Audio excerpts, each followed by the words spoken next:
Thank you, Chair. We're live, so over to you. Great, thanks very much, Sandra. Well, welcome everybody, and particularly welcome to those who are watching this evening's meeting on YouTube. My name's Peter Jeffrey. I'm the Chairman of Development Management Committee and Councillor in Park Ward. What I'll do is I will introduce the members of the committee and the officers and who are going to be speaking as part of this this meeting, and then I will spend a bit of time just briefly talking you through the process of the meeting so you have a grasp of what's actually going on.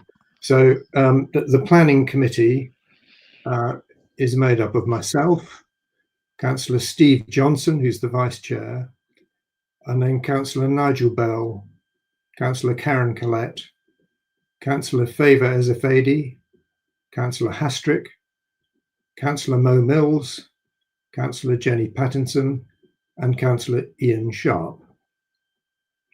Now, helping us run the meeting are officers of the from Watford Council. Ian Smith, the Democratic Services Officer responsible for organising the meetings, is here, and he's going to keep an eye on timings, and he's going to take notes of the meeting.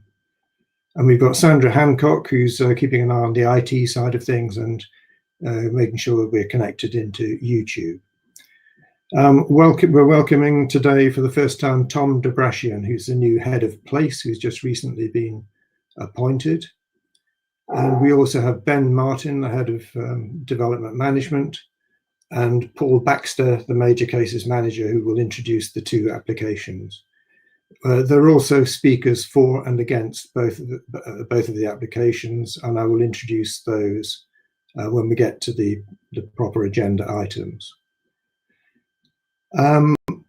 Now, just so that everyone knows, I think the committee knows, but the previous meeting we had, which was the first virtual meeting, wasn't a full DMC meeting in the sense that we weren't able to vote because the legislation wasn't in place to allow us to do that. That legislation is now in place, and so we will be holding a vote on each of the applications, and I will be doing that by asking each of the councillors in turn whether they support the officer's recommendations or not. Now, in terms of the actual process of the meeting, for each of the main agenda items, I will ask the planning officer, Paul Baxter, to present his report on the application. I will then invite the speaker opposing the application to speak for a maximum of 5 minutes. Then I'll invite the applicant themselves to state their name and present the case for their application, again for no more than 5 minutes. And this evening we've got borough and county councillors wishing to speak as well, obviously subject to the committee's agreement. And they in turn will have 5 minutes. So there's quite a few 5-minute speeches. I would just say to all of the speakers that it's not compulsory to use all of your 5 minutes, and if you're happy to be more concise than that, I'm sure the committee will appreciate it. Once all those speeches have happened, I will invite committee members to discuss the application, and at the end of the committee discussion, I will, as I say, I will ask each member in turn to state whether they are for or against the officer's recommendation. So I think that's all I need to say in terms of actual process, who we are in the actual process, and we'll go straight on to the substantive part of the meeting, which is the main agenda. Item number 1, apologies for absence and committee membership. I think we have the full committee with the exception of Councillor Mark Watkin, and this evening Councillor Karen Hastrick is standing in for Mark Watkin. Item number 2, disclosures of interest. Now, I mean, I know we've all had a good deal of literature coming through to us in the last few days, and I don't expect the committee to declare all of that, because I think we've all had it and we all know what it is. But are there any other declarations of interest? Jenny, would you like to speak?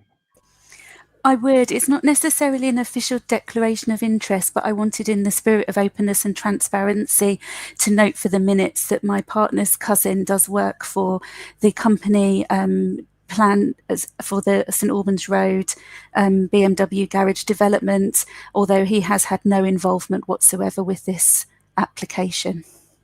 Thank you very much, Jenny. I'm sure that's quite satisfactory. One point that I will declare is that I visited the Monmouth Road site and did that on Friday, which maybe wasn't a brilliant idea, because residents were having a VE Day get together, and I did have a brief conversation with Tom Harper, who is one of the speakers against. But that was mainly on the basis of procedure at the meeting and not the content of the application. Right. Chair? Nigel, yes, your hand wasn't up. Sorry, Chair, yeah, I've lost that.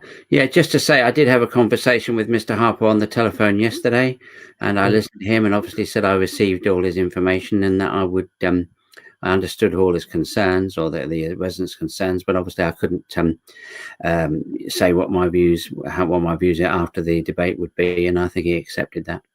Great, thank you very much, Councillor Bell. That's good. Actually, do you want to, Jenny and Nigel, would you just like to turn your microphones off so we don't get problems? Great, thanks. Right, going on. Item number 3, minutes of the last meeting. I can't actually sign minutes because we can't physically do that, but the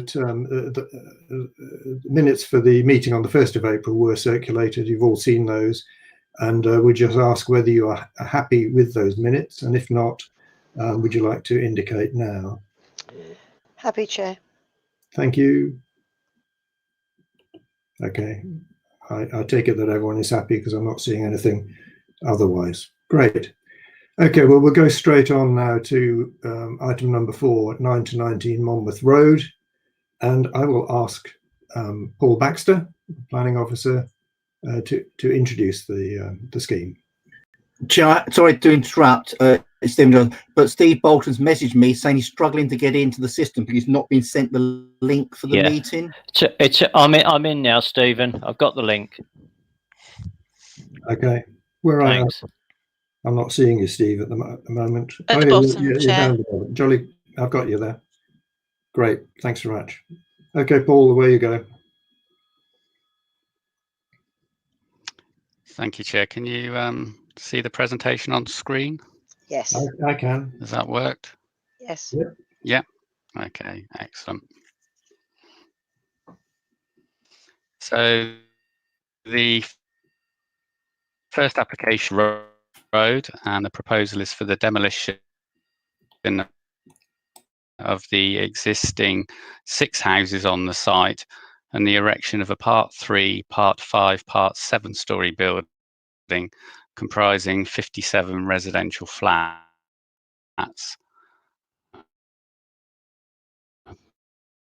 So the site location plan there, and you can see this is, as you'll see from the site location plan, is a short L-shaped cul-de-sac located. But Paul, can I just interrupt very briefly, because Beecham Grove, you're originally a much longer road. Paul, Yeah. Can you hear me? You're cutting out every now and then, so I'm just wondering if other people have got microphones Sorry. on. Yeah. Can you just, everyone else, please check that your microphones are off. Thanks. And then carry on, Paul.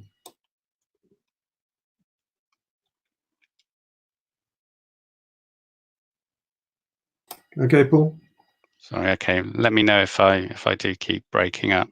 Yeah. Originally, Monmouth Road was a much longer road, but was severely truncated by the formation of Beecham Grove in the 1960s. It forms the southernmost part of a residential enclave of primarily 2-storey Victorian and Edwardian properties, located within a larger perimeter block formed by Clarendon Road to the east, St Albans Road to the west, Station Road identified as Character Zone 7H in the Watford Character Area Study, and is distinct from the larger commercial scale buildings on the surrounding roads and the eastern and western parts of Beecham Grove itself. The application site comprises the 6 houses sited on the eastern side of the southern spur of Monmouth Road, which face onto the turning head and back onto several of the office sites fronting Clarendon Road. The eastern boundary of the with the office sites is marked by a belt of mature trees. Hopefully be able to see those in the, so that's looking, that view there is looking east, so you can see the mature trees behind the houses. A number of which are protected by a tree preservation order. The southern boundary directly abuts Beecham Grove, which is a dual carriageway forming part of the town centre ring road with a wide central reservation.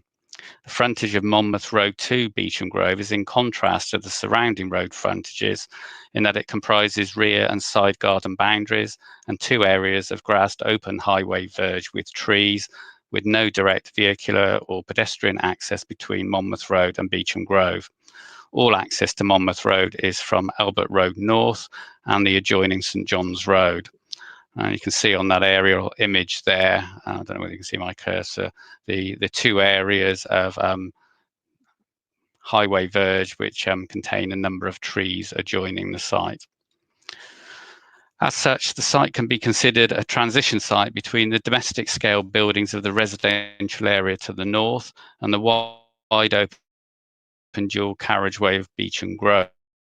The proposed development scheme has sought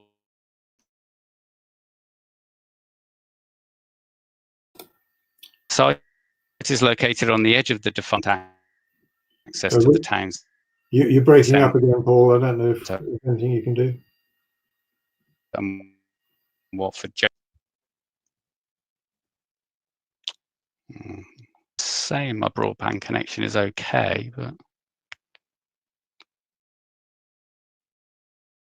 Ben, you've got your hand up to speak. Yeah, I'm just wondering whether if I share is that okay? Yeah, maybe if I share my screen with the presentation and drive the slides, and then that might free up Paul's bandwidth so you can hear him properly. So, Paul, do you want to take it down, and I'll try to bring the presentation back up?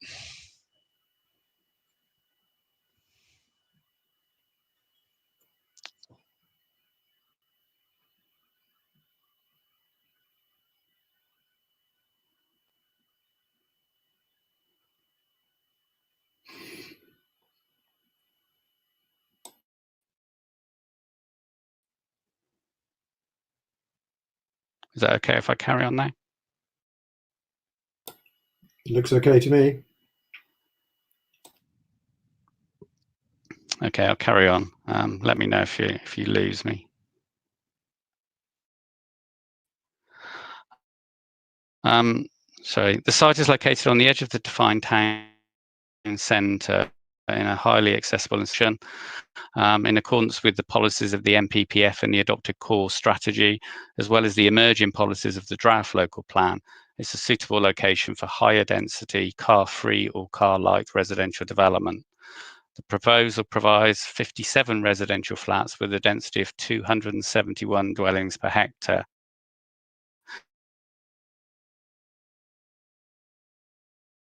Comprises 24 ones. The proposed building footprint is L-shaped, as you can see from the site layout plan there, and sited towards the western and southern boundaries to address both the street frontage in Monmouth Road and the open frontage of Beecham Grove. This also allows the mature trees along the eastern boundary of the site to be retained and a distinct elements to address the transition in scale across the site. The northern element is 3-storey with gabled roofs to reflect the scale and form of the residential buildings on Monmouth Road. Sorry, I'll just through a few sides there. The central element is 5 element break down the massing of the building and add variety and character to the building itself. Features include patterned brickwork, projecting and recessed balconies, 3 different types of brick, and the use of metal cladding to define the top stories of the taller building elements. Overall, it's considered that this proposed building provides a successful transition on this site, addressing both Monmouth Road and forming a new built front Beecham Grove.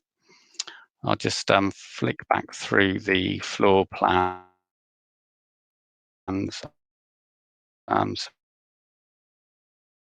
so that members are aware.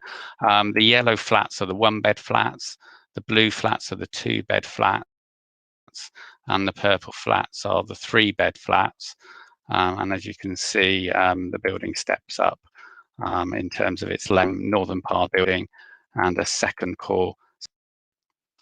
That's the western elevation, which faces on to Monmouth Road. And that's the southern elevation that faces on to Beecham Grove. I'll just, as we're on designs that have been submitted with the application before I carry on with the presentation. So this is the view looking into Monmouth Road from Albert Road North, and you can just see at the end of the view the beginning of the 3-storey element. To the left of that, greyed out, is a larger office block which has been approved at 53 Clarendon Road.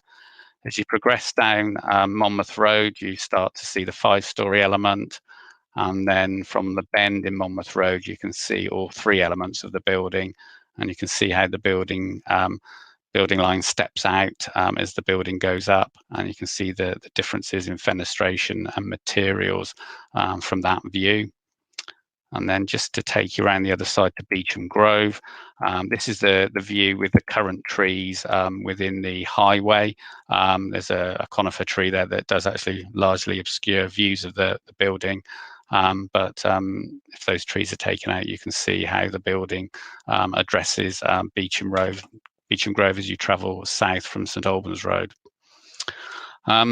So in terms of the proposed flats themselves, these are considered to provide a good quality of accommodation for future occupiers in respect of outlook, privacy and natural lighting.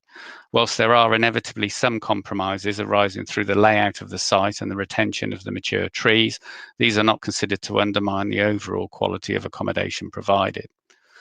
The application itself has been subject to a viability appraisal, which has been reviewed by consultants on behalf of the council. This concluded that the scheme is marginal in terms of viability and unable to provide any affordable housing at the present time. However, following further discussions with the applicant, they have agreed to provide 3 3-bed units for affordable rent, which equates to a provision of 5.3% by units and 7.8% by habitable rooms.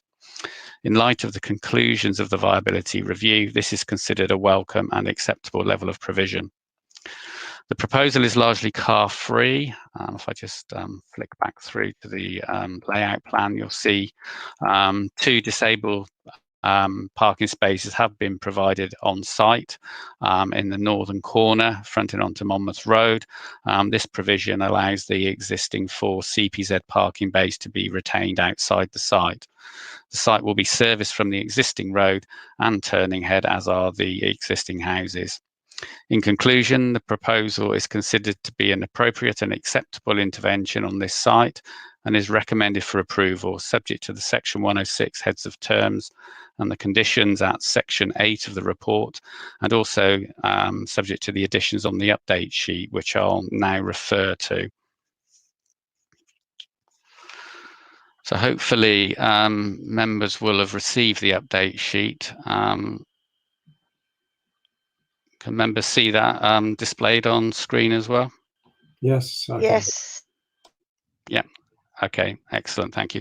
So following the publication of the agenda, there were a number of issues raised by local residents in terms of omissions and clarifications in relation to the report. So whilst this isn't intended to be exhaustive, it's intended to just address some of those issues for the benefit of the members so that they're aware of that. The first point relates to the policies map of the draft local plan. The site falls within a high sustainability zone where densities of 95 dwellings per hectare and above are appropriate. No upper limit is given. These residential density policies should only be given limited weight at the present time, as the local plan has only been subject to one round of public consultation. Nevertheless, the draft policies on making effective use of land are in accordance with the MPPF. Point 2 just confirms that the site is liable to the community infrastructure levy. The actual amount will be dependent on the actual floor space of the affordable units. But as you can see, the full payment without affordable provision would be in the region of £777,000 and in the region of £600,000 with a 10% provision. Point 3 just confirms that the viability appraisal has been undertaken having regard to a High Court decision in 2018 with regard to using true existing use value as opposed to an inflated existing use value. Point 4 just clarifies that the development shows the loss of 4 minor trees from the site, all within the footprint of the building. There are other large shrubs shown for removal within the development site, which I think has caused some confusion. Not all of the circles relate to trees. There are 2 street trees outside the site. The larger tree is shown to be protected. The smaller tree, which has only recently been planted, appears to be shown to be removed, although I'm not quite sure why that is. However, this could only happen with the consent of the council, and a replacement would be required. In the formal comments of Herts County Council as a highway authority, as you'll see shortly, they have requested a travel plan with a £6,000 monitoring fee, and this is now included in the amended recommendation. Point 6 just clarifies the position with regard to amenity space provision. The residential design guide would require a provision of 875 square metres, albeit that would occupy 42% of the site area. The actual provision at ground level, excluding balconies, is 620 square metres, although the flats do have private balconies to add to this. There's no requirement on the site for children's play space. This would inevitably occupy more of the site and would take open space up to over 50% of the site area. Nevertheless, based upon the site area at 0.21 of a hectare, Safe Policy L9 of the district plan wouldn't normally require on-site provision for a site of that size. Point 7 just confirms the fact that the site is not within the conservation area. Although a request has been made to the area, this is not likely to be progressed until the autumn and would have to go through the full statutory process of consultation. So at present, this repos wait, and equally there are no buildings that are nationally or locally listed on the site either, and therefore none of the houses have any specific protection. Point 8 just clarifies the requirements with regard to disabled parking bays. The current saved parking standards in the Watford district plan have no requirement for disabled parking bays for residential use, and the adopted core strategy also contains no standard. The local plan does have a disabled parking space requirement of 1 space for every 10 dwellings. However, it should be remembered that in high sustainability areas, there is no requirement for any minimum parking requirement, and therefore there's no specific requirement for any number of parking bays where full provision isn't provided. Just to update members on consultation responses, formal consultation response of the Highway Authority has now been received. They raise no objection to the application subject to recommended conditions. The first one relates to construction traffic management plan, and that is included as condition 3 in the report. The 3 other conditions relate to road safety audit and traffic regulation orders, primarily linked to the appellant's draft construction traffic management plan. All of these can be secured through any highways agreement with the county council, and any proposals to stop up the highway temporarily, or to stop up parking spaces, or to change access arrangements, will all need to be agreed with the county council as the highway authority. It's controlled by highways legislation, and it's not appropriate to secure that through, or any of those through, planning conditions. You have there the formal comments of the housing team on the offer of 3 affordable rented units. They obviously point out the fact that it's much lower than the policy requirement, but welcome the fact that the units offered are 3-bedroom. And coming to the amended recommendation, it's the addition of the £6,000 monitoring fee for the travel plan within the Section 106 heads of terms, and in terms of an additional condition proposed to secure the travel plan for the development in accordance with the County Council's guidance. And that's all for me, Chair. Thank you. Thank you very much, Paul. I will now call upon, excuse me, just give me a second to get my papers in order. Tom Harper, who is the local resident who is speaking against the application. Tom, over to you. You have 5 minutes.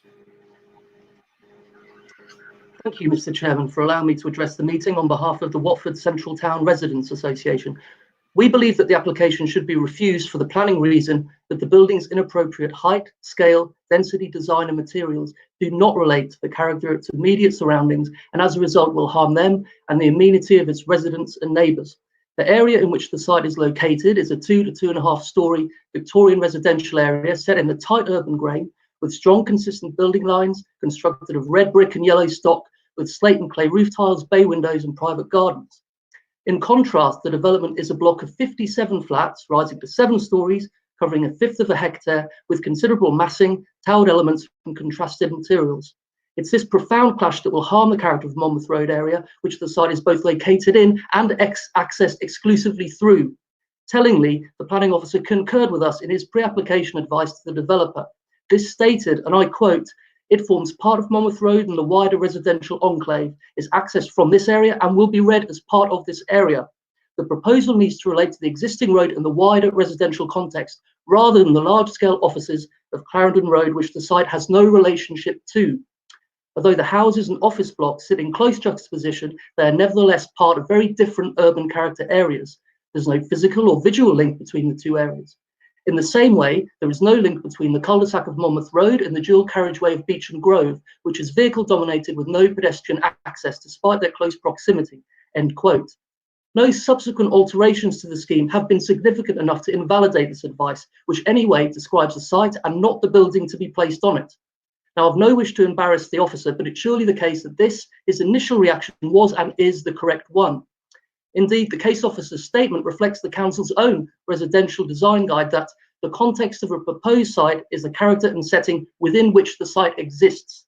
And for comparison, this principle was used and quoted from RDG in the report of the appeal officer into the refusal of planning permission for Caledonian House in 2018. Furthermore, National Planning Policy Framework paragraph 124 states that planning policies and decisions should ensure that developments are sympathetic to local character and history. Now, the overall design and appearance of the building is poor. There's nothing to suggest high quality. If it can't relate to itself, how is it supposed to relate to its surroundings? It fails to acknowledge any of the area's characteristics in terms of proportions, detailing or choice of materials, the colour of brick, for example, or the bizarre metal cladding, in contravention of NPPF policy. Now, I understand the enormous pressure there is to meet housing need. I'm not a planning professional, but I don't think you need to be one in order to appreciate that when a building is too large for its site and immediate area, it begins to split at the seams. The telltale signs are there, and I mention them here as I did in my objection as cumulative evidence of the fact that this building is simply too big for the site. The building infringes minimum distances to its nearest neighbours. Communal open space is 1/3 below the minimum requirement in the RDG, worrying perhaps for the 33 2- and 3-bed flats likely to accommodate young families. Some flats will suffer poor outlook and natural light by being crammed in between the boundary and large protected trees, a point the officer himself flagged back in September 2018. There'll be only 2 parking spaces for the entire development, and the car club offer is not included in the officer's report. And as for vehicular access, the case officer hasn't alluded anywhere to the pressure on a single lane closed network to all manner of service and delivery vehicles. Only 2 disabled parking bays, 30% too few cycle racks. It all adds to the case for a building that is bursting at the seams. Now, we recognise the need for higher densities, but this building is 271 dwellings per hectare. That's 3 times above the minimal level for a high sustainability zone. This is simply incompatible with the size of the site and clear evidence of overdevelopment. And finally, the pitiful offering of just 5% or 3 affordable homes is even more so when you consider that the developer's original offer in August 2018 as part of the pre-application discussions was 39%. This should have been the starting point for the price paid for the land. The viability statement is further flawed because they've unusually calculated profit as a percentage of the gross development value rather than the cost, giving a lower figure. They state that they haven't paid a premium for the land, yet reserve the right to do so at a later date. Property prices are now reported as falling. Simply too much has been paid for the land at the expense of affordable housing. And if the profit margin claimed is correct, can you honestly think of a single funder who would come forward to support the project on that basis? The application should be refused for all these reasons. Thank you, Mr. Harper. Thank you very much. If you could just turn your video off now, that'd be helpful. Very smart appearance, much more so than we are, by the way. Now, Paul, there are a couple of points that Mr. Harper raised quite a number of points, but 2 particularly stuck in my mind. I mean, one was the suggestion that the recommendation to approve was something which changed fairly recently, and perhaps you comment on that.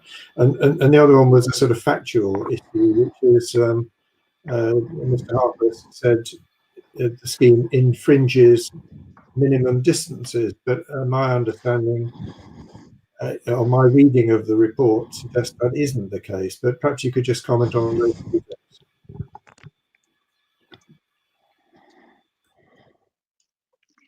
Thank you, Chair. Hopefully you can hear me okay. Yes, I mean, Mr. Harper's referred to some initial pre-app advice that was given at the very beginning of the process. I can't remember when it was now, probably about 2 years ago now,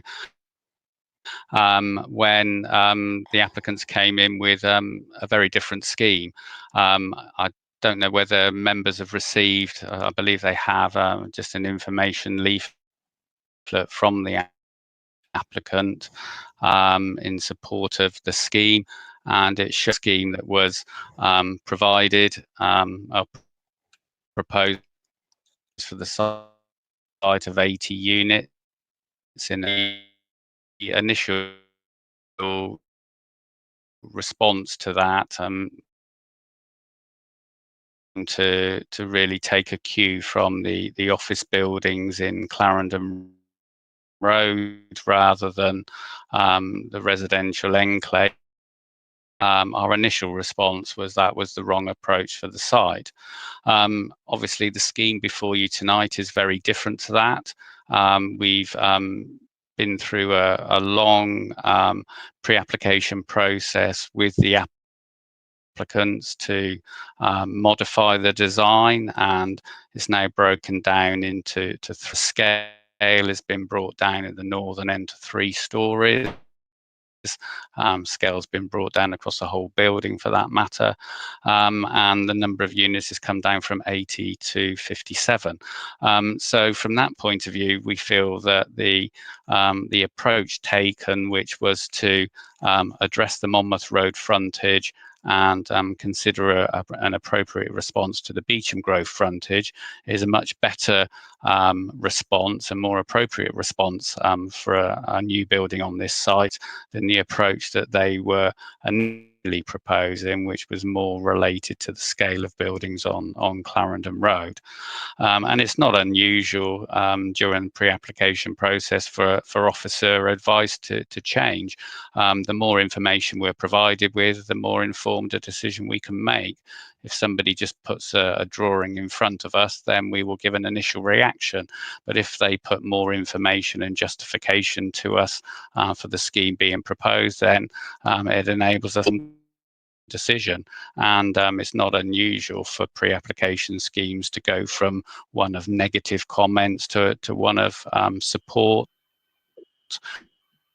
that can then be submitted as an application. So that process into this scheme at all. In terms of infringing privacy distances,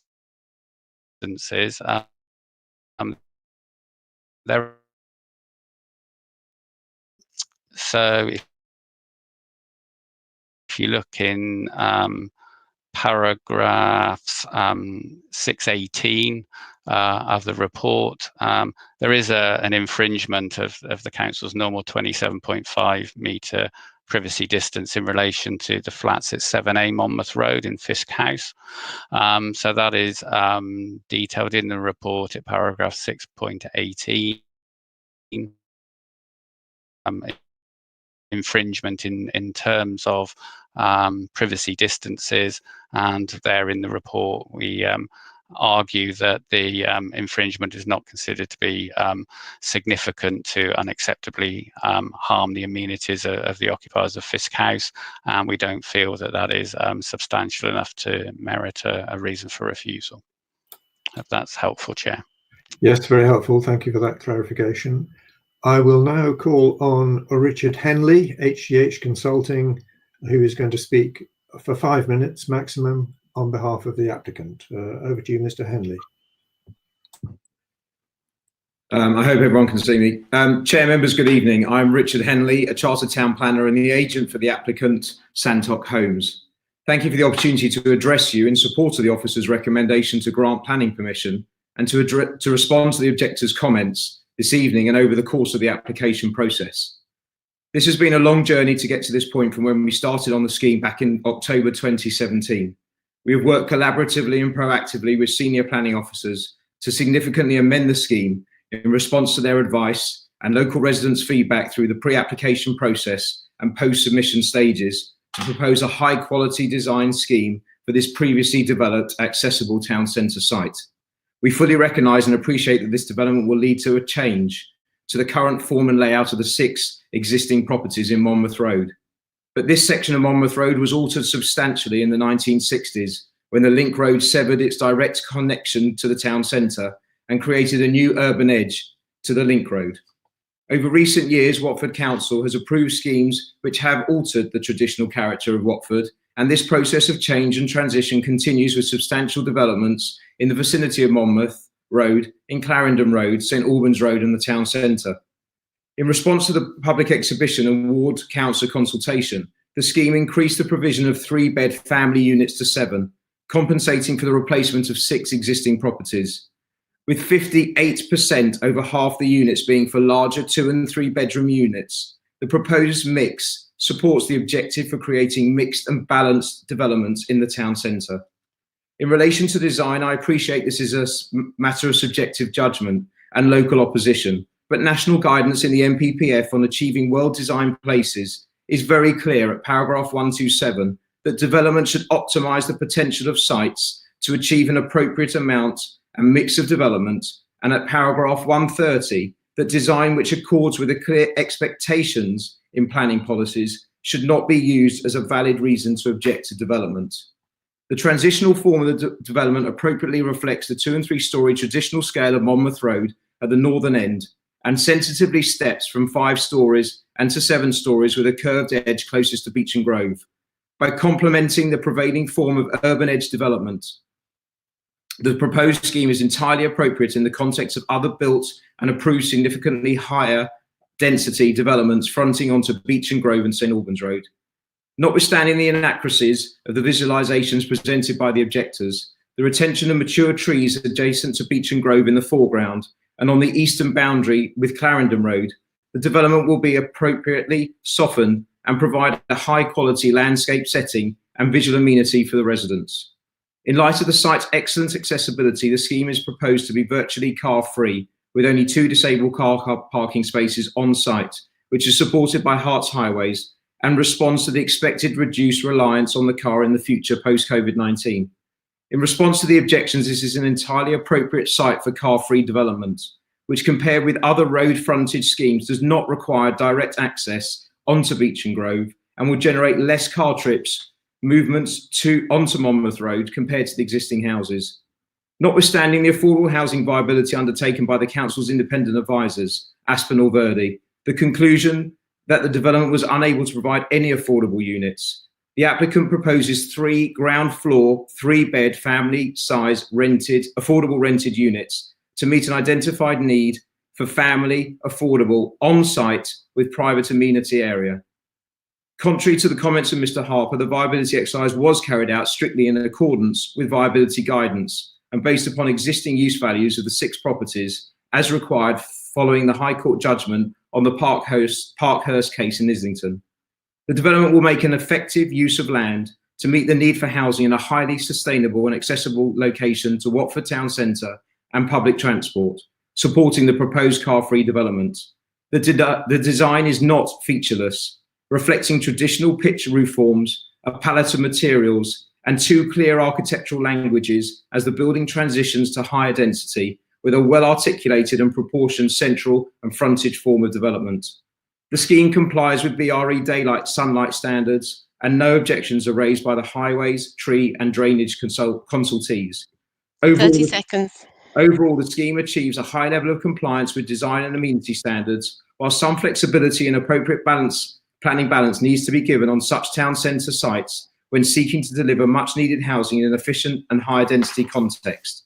To conclude, I request that you support the professional and objective assessment and recommendation to grant planning permission for this policy compliance scheme on planning grounds, with the presumption in favour of sustainable development, design and housing delivery objectives in the NPPF, adopted core strategy and emerging policies of the new local plan. Thank you. Thank you very much, Mr. Henley. I will now call upon Councillor Stephen Bolton, who is going to speak on behalf of the on behalf of the other central councillors, I guess. Over to you. Yeah, thank you. Thank you very much. Right, okay, so thank you for allowing me to address the committee. And we know that the need for housing, given government targets, is understood, and of course that means change. There are, however, serious concerns with this application. You've already had information as to why it should not be approved. And now, in addition to the good arguments put forward by Tom Harper a little earlier, which include concerns which I think are valid about the design, obviously despite Richard Henley's comments. But there are 2 particular points that I'm just going to pick up on. Tom touched on the subject of affordable housing. In a development of 57, and given our target of 35% affordable, the starting point will be 19 to 20 units. The developer's viability assessment stated that they couldn't afford to provide any affordable. In fact, it was in deficit. Now, however, and indeed the officer's report states that the council's review of the viability assessment came up with the same answer. Suddenly, we now have an offer of 3 3-bed flats for affordable rent, which seems to have come out of nowhere. There's no particular explanation. And I just wonder whether it's there to make the application just a little more acceptable. The council has a clear commitment to increasing the supply of affordable housing. And in that respect, whilst it is 3 units, that still seems a low offer on a development of this size. The other area I'm going to touch on is that of precedent, because this changes more than just the homes that are being removed. In response to the objection on the development that it was set a precedent, the report states that it would not set a precedent. Yet, as we have heard, the proposed development is at odds with the character of the area and will fundamentally change the look and the feel of this enclave, quoting the wording in the report. If this side of Monmouth Road is redeveloped, being as it abuts the ring road, then given the proximity of what would be a major building to the remaining houses, why not the other side of Monmouth Road and the end of Albert Road North, because they also abut Beech and Grove. And then once you do that, then what about the rest of the area bounded by Clarendon Road, Station Road, St Albans Road, and Beech and Grove? And indeed, in their submission, the developer talks about the areas around the ring road. And to quote, it says, another way of thinking about the context of the proposal site is to see it as part of a linear development of the ring road. And it goes on, it is clear that within this context, the site is part of an anomalous group of smaller suburban scale buildings on a route lined with taller, larger buildings with a more urban character. Now, this seems to be a rather dismissive comment about these long-standing residential homes, indicating that the norm should be large-scale developments. It goes on to say it's reasonable to expect that in coming years, the sites adjacent to the ring road will all densify in response to the precedents that have been set by other buildings along this route. In my view, therefore, surely this would set a precedent. Their submission also talks about the urban edge to the area defined by Station Road, Clarendon Road, Beech and Grove and St Albans Road, and that the proposals would create an urban edge along the ring road. In my view, this would have the effect of further enclosing and cutting off this area of family homes. And quite naturally, it would seem plausible to think that over time, further large-scale development would spread into and across the area as residents decided to move out. So this particular application, for a number of reasons which have been outlined this evening, should, in my view, be refused. Thank you. Thank you, Councillor Bolton. The one point I will just ask Paul Baxter to comment on is this issue of precedent. It's something which comes up time and again at planning committee meetings, and Paul's well versed in how to deal with it. Just one comment I would make is that the application we're dealing with is the application before us, and what we can't do is speculate really on what may or may not come before us in the future. But Paul, would you like to comment on precedent? Yes, thank you, Chair. Yes, I mean, in terms of the application, and as members will have seen from the design and access statement, the applicant has put forward a justification for a taller building on this site, particularly fronting Beech and Grove. And indeed, there are other plots of land that could equally come forward for taller buildings. The important thing to stress here is that they would be considered on their own merits in terms of the context of the site and the relevant planning policies at the time. They wouldn't be granted purely on the matter of precedent. It's a legal requirement that all applications have to be considered against the development plan. They have to be considered on their own merits, and an appropriate planning balance has to be made in every decision. So the fact that one site has been granted a particular development doesn't mean to say that other sites will automatically be granted that through the application of precedent. But through a proper assessment of the application on their own merits, further development on adjoining sites could take place. But that would be through a proper consideration of the applications, not merely an application of precedent. And I think that's the point that needs to be stressed. Thank you, Paul.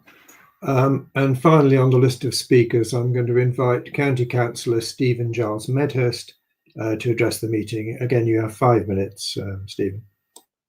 Thank you, Mr. Chairman, for this opportunity to speak. I believe all members of the committee have received what we believe to be a reasoned document on planning grounds why this application is wrong due to its scale, height and density.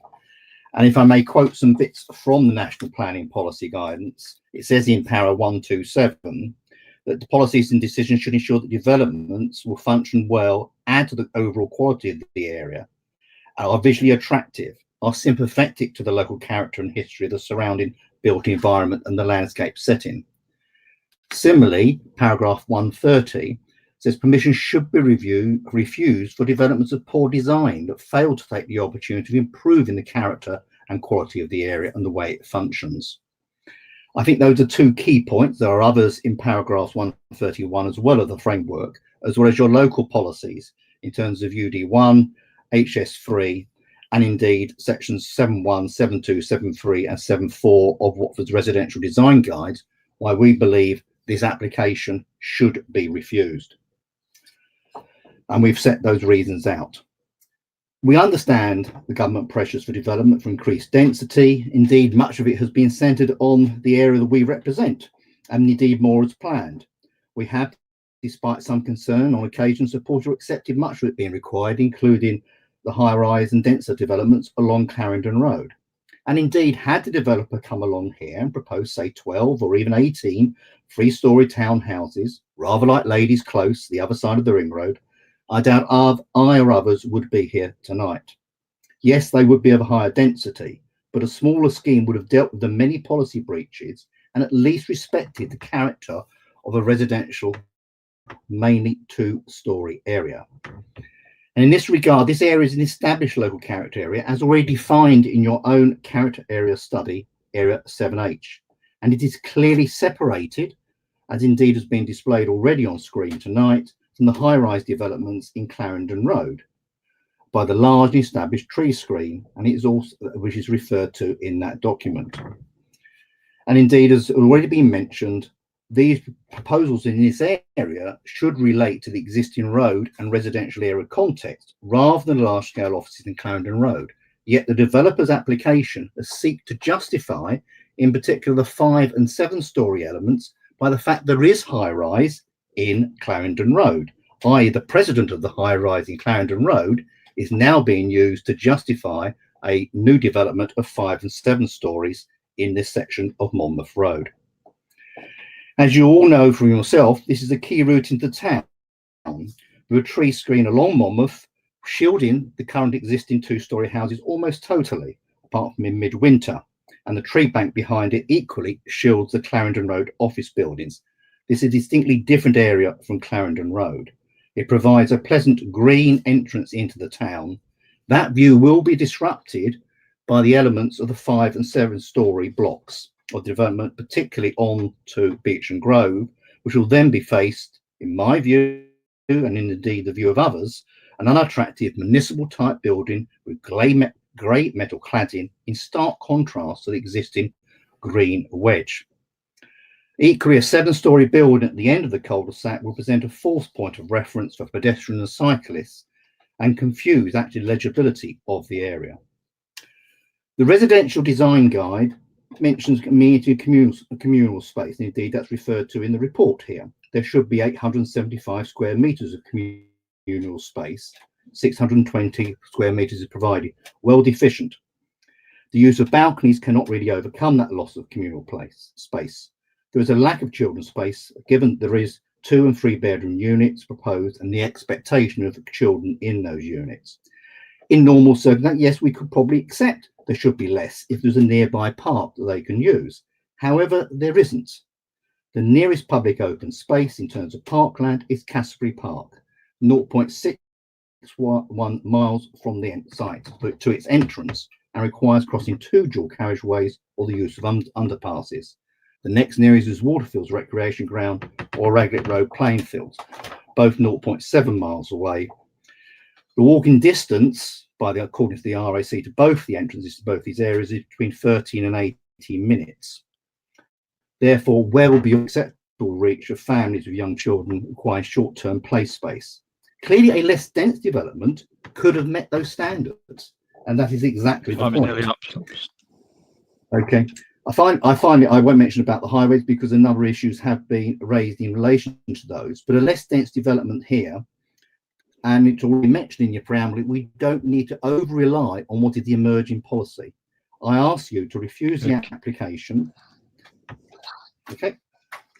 Thank you. I said I was finished. You cut me off till I was finished. Was that correct? I was finished there. Yes, you were over 5 minutes there, so thank you. Warning, that was what confused me. I didn't 30-second warning. Okay. Okay, thank you, Councillor Giles Medhurst. The one point I will ask Paul to comment on is the issue of open space. So, Paul, would you like to give us your interpretation of that?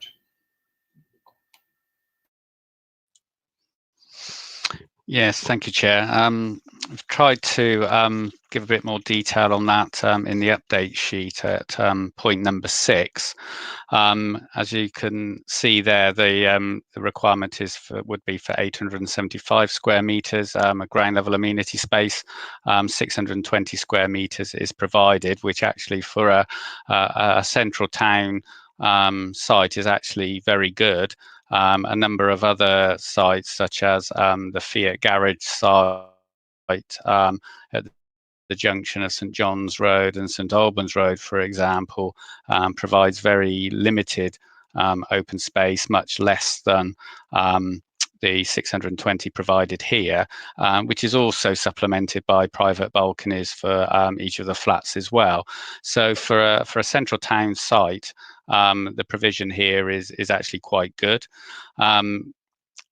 The update sheet just sort of draws out the fact that on higher density sites, clearly the amenity space provision set out in the residential design guide would take up significantly larger parts of the site and make development of those sites unviable. So there always needs to be a balance and a compromise there for a high density site such as this, where you're looking at 270 dwellings per hectare and a highly sustainable location. The level of provision is actually remarkably good, and probably much better than we've achieved on a lot of other sites of a similar density.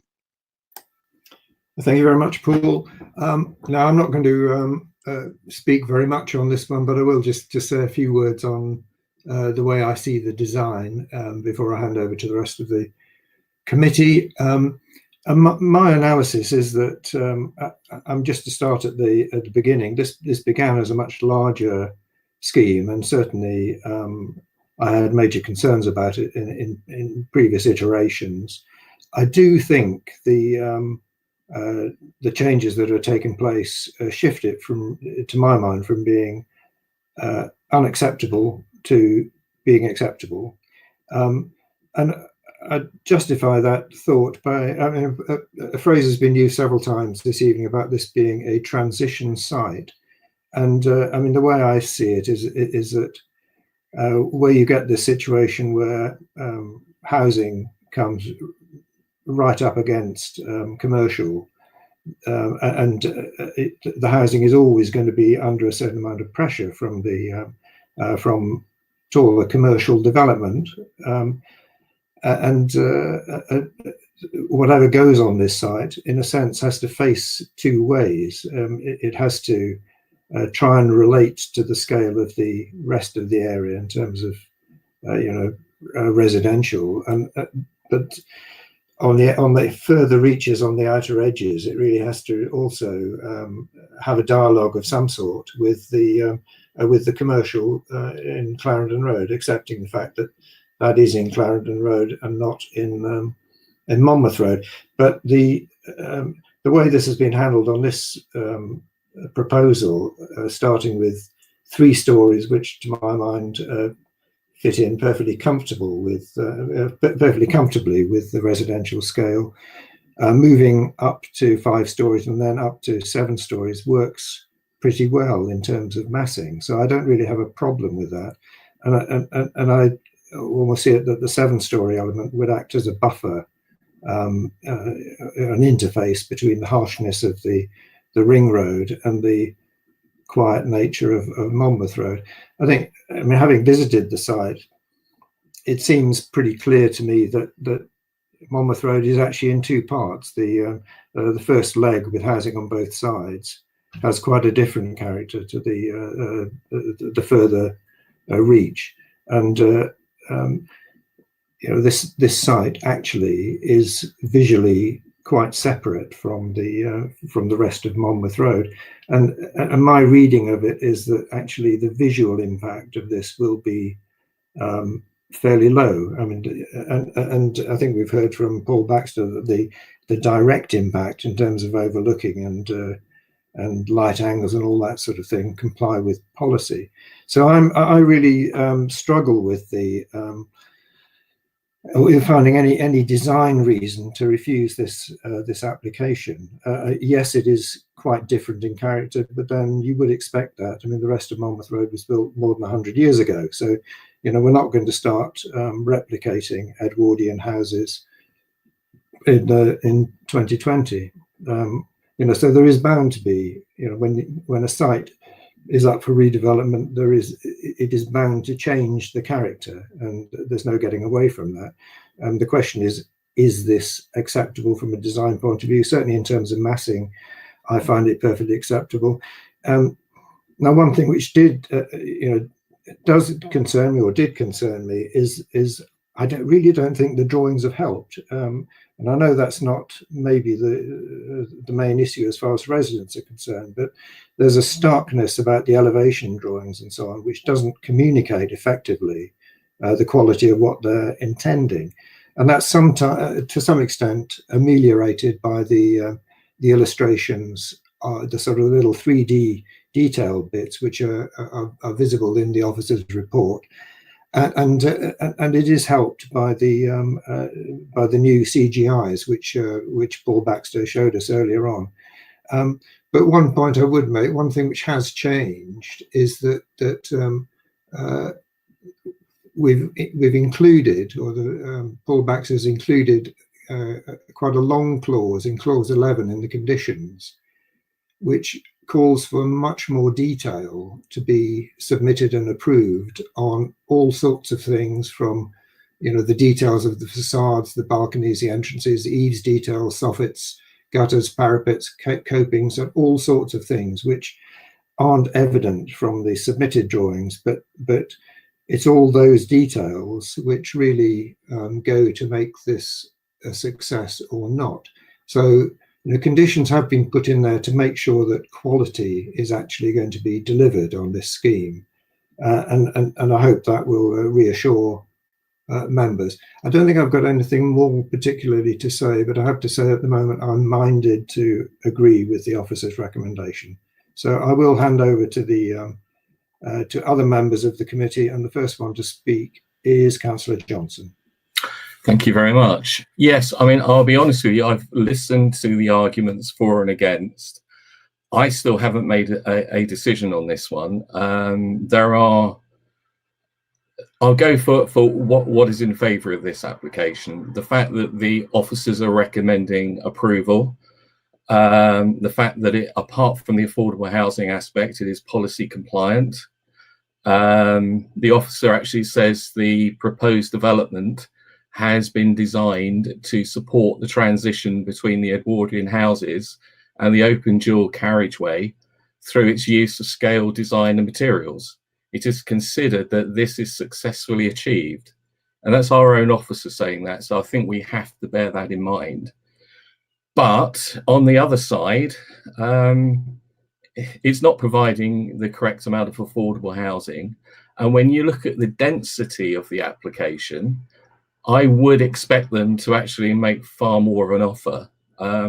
As usual, they come up with a viability report